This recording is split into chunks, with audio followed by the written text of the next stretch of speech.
곱하기는 좀 재미있는 특징이 하나 있는데요. 그건 바로 곱하기를 한국말로 읽을 때랑 영어로 읽을 때 그 의미가 자, 여러분 안녕하세요. 아빠쌤입니다. 오늘 시간 쌤과 함께 공부할 내용은 곱하기, 곱셈이 되겠습니다. 자, 이 곱하기를 이용해서 식을 하나 써보도록 할게요. 눈앞에 보이는 식 어떻게 읽죠? 그렇습니다. 3 곱하기 9는 27입니다. 라고 읽습니다. 자, 그럼 이 3 곱하기 9는 27이다 라고 하는 식의 의미는 무엇일까요? 자, 의미를 알기 위해서는 우리가 먼저 곱하기라고 하는 기호가 왜 만들어졌는지를 알아야 합니다. 여러분, 곱하기는 같은 수를 여러 번 더한 것을 쓰기가 힘들어서 또는 쓰기가 귀찮아서 만들어진 것이 곱하기입니다. 방금 전에 우리가 봤던 3 곱하기 9를 가지고 설명을 해보면 우리가 3을 9번 더한 것을 쓴다라고 생각을 해봐요. 자, 선생님이랑 한번 써보도록 하겠습니다. 자, 3번, 4번, 5, 6, 7, 8, 9. 와우. 똑같은 수를 9번이나 쓰려고 하니까 너무 힘들죠. 자, 9번이기 망정이지 만약 50번 또는 100번 써야 된다라고 생각을 해봐요. 그렇죠. 지금 당장 연필을 집어 던져버리고 싶겠죠. 그래서 수학자들이 만들어낸 것이 이 곱하기 기호예요. 그리고 그 만들어진 방법은 앞에다가 어떤 수를 더했는지 써주고 뒤에다가 몇 번 더했는지를 써준 다음에 가운데에 더하기 기호를 살짝 비틀어서 써주는 것이 그 방법이 되겠습니다. 자, 여러분, 그래서 3 곱하기 9는 27이다 라고 하는 식을 봤을 때 머릿속에 동시에 3을 9번 더하면 27이 되는구나가 같이 떠올라 줘야 되겠어요. 자, 그런데 이 3 곱하기 9를 항상 3 곱하기 9라고 읽지는 않죠. 맞아요. 배라고 하는 말을 써서 3의 9배는 27입니다. 라고 읽기도 해요. 여기에서 배는 한자입니다. 그 뜻과 의미를 한번 살펴보면 곱배자라는 것을 알 수 있어요. 그래서 3의 9배는 27입니다. 라고 하는 한자가 들어간 말을 우리말로 바꿔주면 3의 9곱은 27입니다. 좀 더 쉽게 바꿔주면 3의 9를 곱하면 27입니다가 되는 거예요. 자, 그리고 다음으로 넘어가서 이 곱하기는 좀 재미있는 특징이 하나 있는데요. 그건 바로 곱하기를 한국말로 읽을 때랑 영어로 읽을 때 그 의미가 조금 다르다라는 겁니다.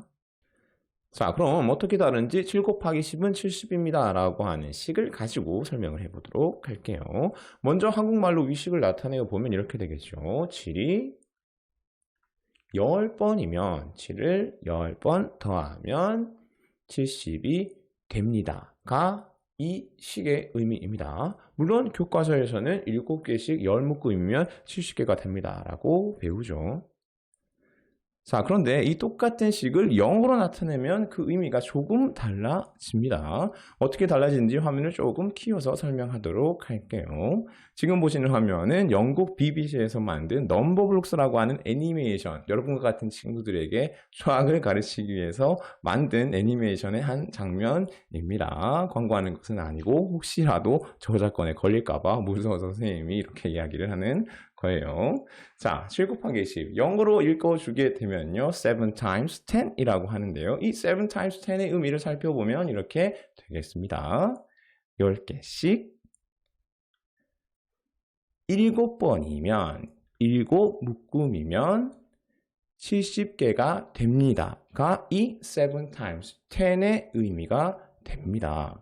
자, 그러면 한국말과 영어를 같이 놓고 비교를 해보도록 할게요. 자, 여러분, 분명 7 곱하기 10은 70입니다. 라고 하는 같은 식입니다. 그런데 이 같은 식을 한국말로 나타내면 7개씩 10묶음이 되고요. 영어로 나타내면 10개씩 7묶음이 됩니다. 좀 이상하죠? 자, 그럼 하나 더 나가서 여러분, 7 곱하기 10이 아니라 10 곱하기 7이라고 생각해봐요. 10 곱하기 7은 어떨까? 그렇지. 10 곱하기 7은 한국말로는 10개씩 7묶음이 될 거고, 영어로는 7개씩 10묶음이 될 것입니다. 자, 이게 의미하는 게 뭐냐면요. 이 7 곱하기 10이라고 하는 것은 항상 10 곱하기 7과 같다라는 거예요. 자, 그런데 이게 왜 같은지를 한국말, 영어 가지고 설명을 하니까 조금 이상하죠. 그림을 통해서 한 번 더 설명을 해 주도록 하겠습니다. 7 곱하기 10은 7을 10번 더하면 70이 된다라고 하는 의미입니다. 자, 그런데 이 그림을 그대로 놔두고 여러분 고개를 오른쪽으로 90도 또는 왼쪽으로 90도 돌려보세요. 자, 돌리기 어렵다고요? 네, 그러면 선생님이 화면을 좀 돌려보도록 하겠습니다. 그대로 선생님이 화면을 돌렸습니다. 우리는 방금 분명히 7을 10번 더했습니다. 자, 그런데 고개를 돌렸더니 어떻게 됐어요?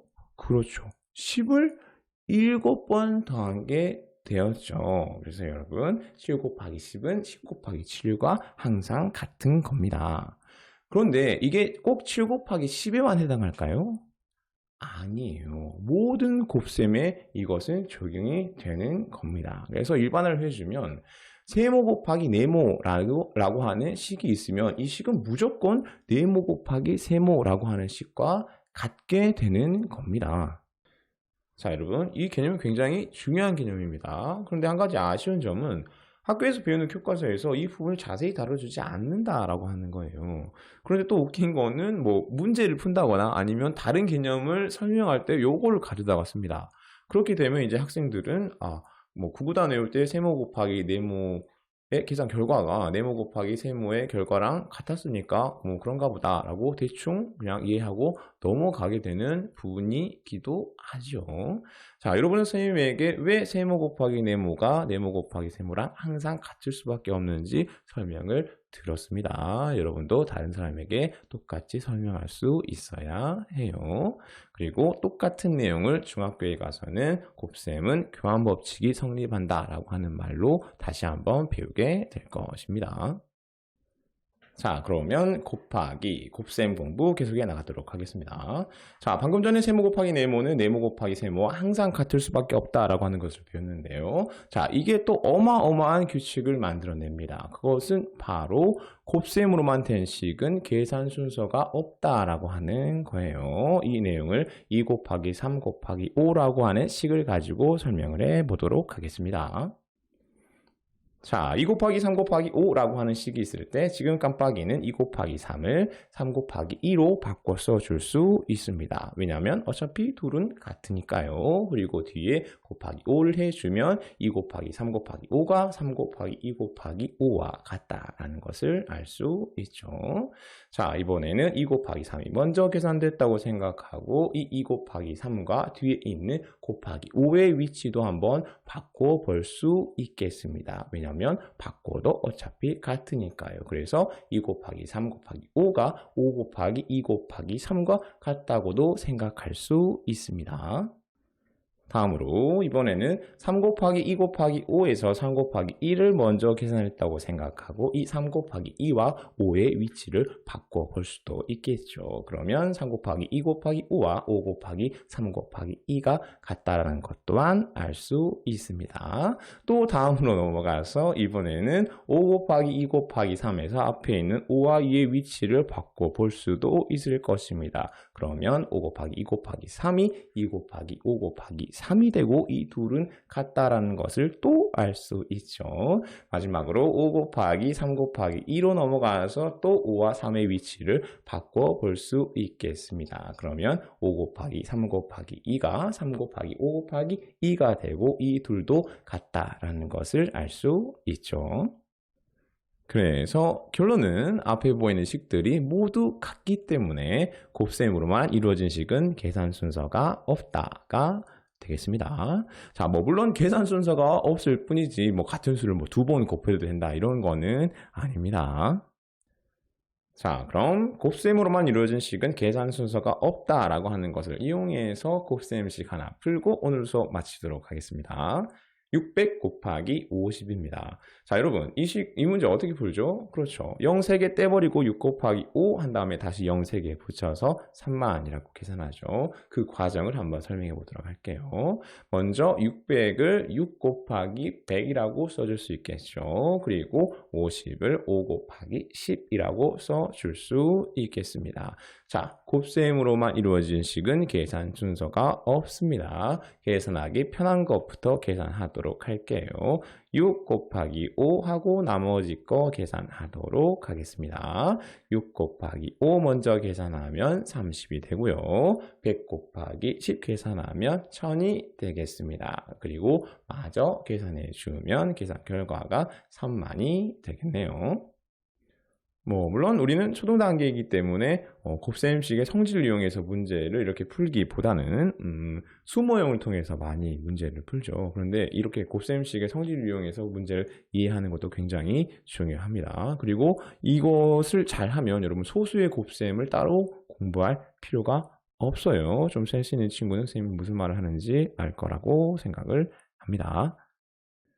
자, 그럼 오늘 수업 여기에서 마치도록 하겠습니다. 도움이 되었다면 구독, 좋아요, 주위 친구들에게 알려주기 부탁드립니다. 그럼 모두들 청출어람 하세요. 안녕.